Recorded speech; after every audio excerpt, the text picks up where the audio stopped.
DPRD Sumsel melaksanakan rapat paripurna dengan agenda mendengarkan pendapat Gubernur Sumsel terhadap dua raperda inisiatif DPRD Sumsel.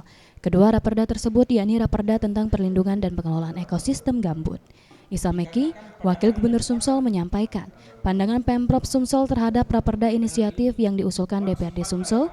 Kedua raperda tersebut yakni raperda tentang perubahan kedua atas Peraturan Daerah Nomor 3 Tahun 2011 tentang pajak daerah, raperda tentang perlindungan dan pengelolaan ekosistem gambut.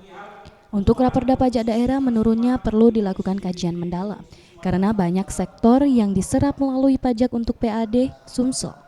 Dengan diaturnya raperda ini setidaknya akan berdampak dengan adanya peningkatan PAD Sumsel.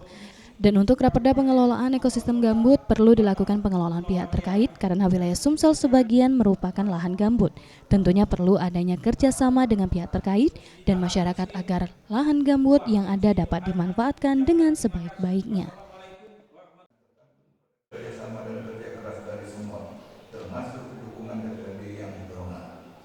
Sehubungan dengan hal tersebut di atas dasar rangka pembahasan lebih lanjut, kami memerlukan gambaran mengenai dasar perluasan objek pengenaan PBBKB untuk sektor usaha ekonomi di bidang industri, perkebunan, pertambangan dan perikanan, serta besaran perhitungan tarif pengenaan PBBKB pada sektor tersebut. Di samping itu, pembahasan raperda ini akan dilakukan dengan penuh kehati-hatian dan memperhatikan ketentuan peraturan perundang-undangan yang lebih tinggi. Untuk itu kami menyarankan agar dapat dikonsultasikan dengan Kementerian Dalam Negeri. Sidang akan dilanjutkan kembali dengan agenda tanggapan DPRD Sumsel terkait jawaban dari Gubernur Sumsel. Tim Liputan, Sriwijaya TV.